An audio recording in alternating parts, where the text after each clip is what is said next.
Ya estamos acá de vuelta con un nuevo bloque de Puente B TDI. Y por lo mismo, recordando que estamos acá en los estudios de Universidad de las Américas con grandes invitados y ahora una gran invitada. Cuéntame, Así Claudio. es, nos acompaña la directora de la Fundación Fútbol Más, ella es psicóloga y además su directora, Cecilia Moreno. Cecilia, gracias por venir. Hola, ¿cómo están? Un gusto. Un gusto. Cecilia, cuéntanos un poquito, primero agradecerte que hayas venido, cuéntanos un poquito de qué se trata la Fundación Fútbol Más. Bueno, primero agradecerle a ustedes por el espacio, a la universidad también, que permite también esta difusión que es súper interesante.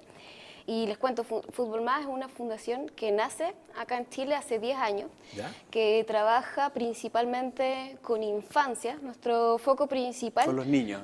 Con los niños, niñas y jóvenes, principalmente para desarrollar habilidades para la vida, desde un enfoque de la resiliencia, pero con un enfoque bien territorial y trabajando muy en conjunto con la familia, en barrios, principalmente también con organizaciones de base, dejando también el fútbol como una forma de generar convivencia, de generar unión entre los vecinos y de generar finalmente que la cancha de fútbol fuese un espacio para jugar, pero también para aprender, para convivir y para generar esta cohesión social que hoy día tanto nos falta en las nuevas sociedades. Sí, y qué bonito que se haga eso, esa integración social, esa integración con las personas en torno al deporte, particularmente el fútbol quizás, porque es quizás el más masivo, el que conlleva mucho más personas.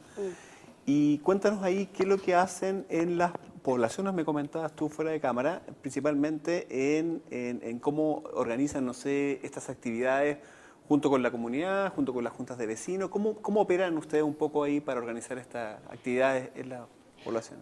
Tú lo dices súper bien, es un trabajo bien en conjunto.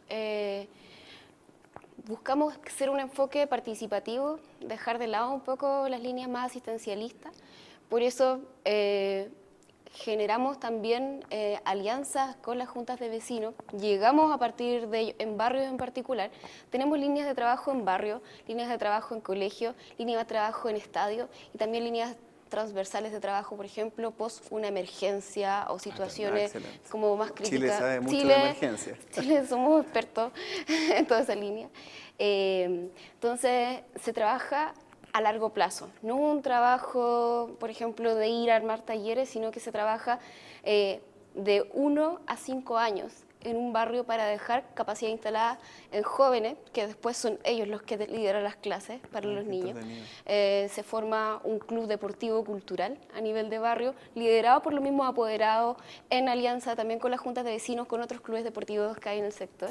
Entonces, el espacio público, que antes a lo mejor era utilizado por algunos, se llena de vida, se llena también de niños, las mujeres, hoy día que también es importante ir generando también una participación equitativa y tener los mismos espacios, empiezan a ocupar estos espacios, empiezan también a generar un empoderamiento desde el barrio. En el fondo generan identidad, Mucho y mucho empiezan, trabajo de identidad. un poco lo que tú dices, cuidan, en este caso, empiezan a cuidar el barrio.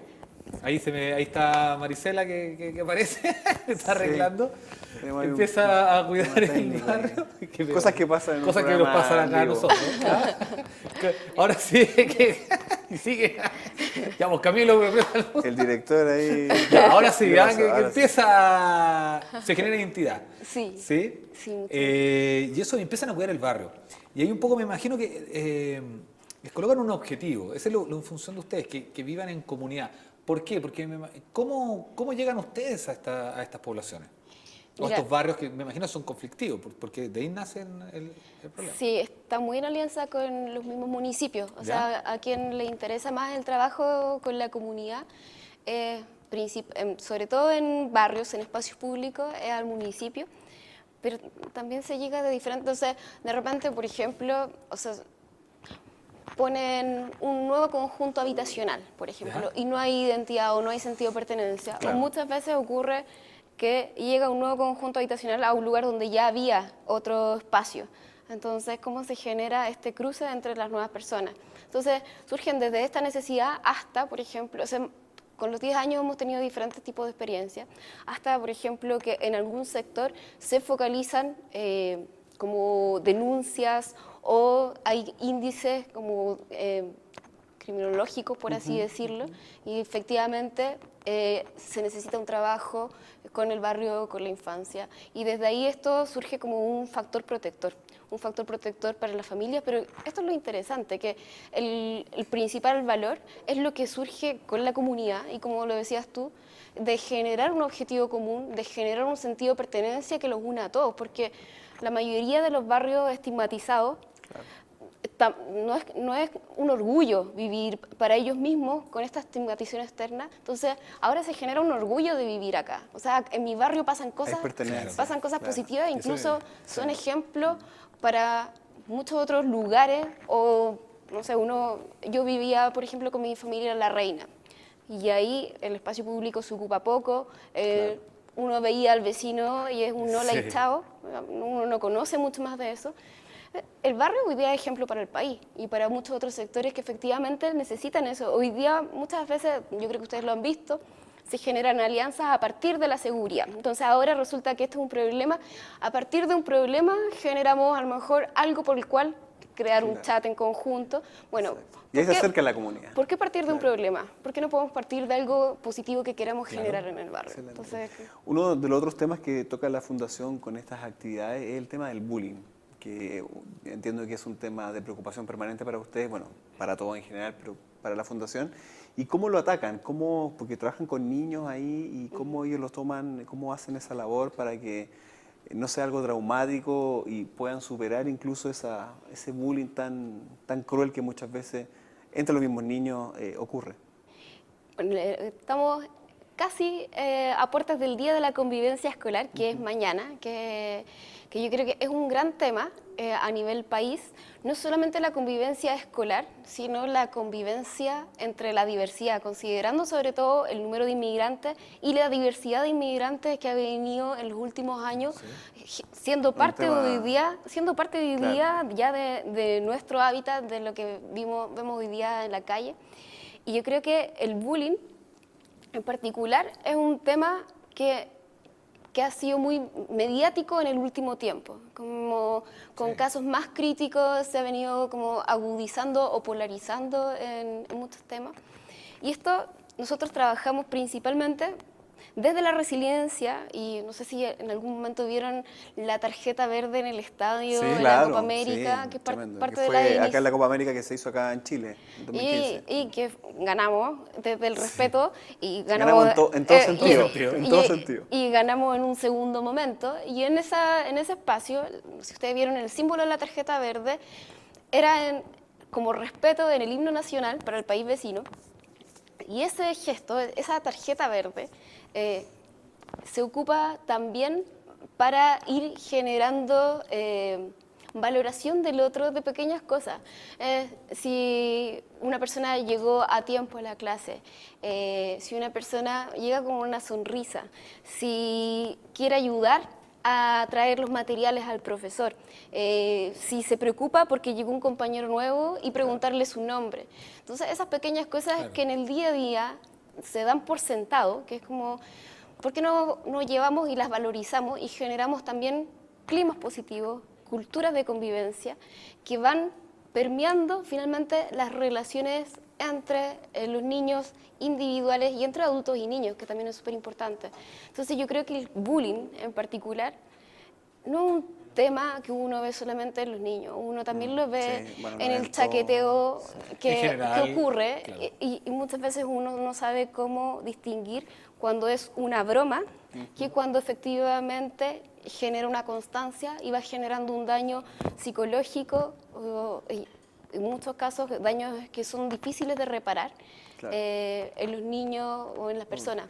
Y disculpa, ¿y qué mejoras ustedes han visto a través de la Fundación en el tema del bullying? ¿Ustedes cómo lo han visto patentemente, esas mejoras? ¿Cómo lo ven?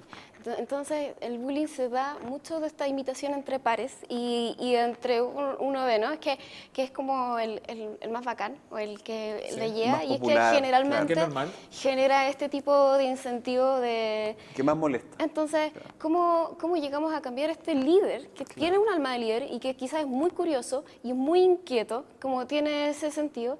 Llegamos a que genere una condición positiva para el grupo. Entonces, lo vamos empoderando, pero ya el grupo se relaciona con otras dinámicas, que no son las mismas con las que se relacionaba antes, que tiene que ver con que, y esto tiene que ver también, todos buscamos reconocimiento, y ese reconocimiento nos lleva a alguna parte. O sea, si nos sacamos buenas notas, nos tenemos un buen promedio, nos va bien, y toda la vida, en el trabajo también, somos responsables, entonces nos ascienden, tenemos nuevas oportunidades. Aquí la tarjeta verde también funciona en la medida de un juego, ¿no? Uno va teniendo un sistema de puntaje asociado a las tarjetas verdes.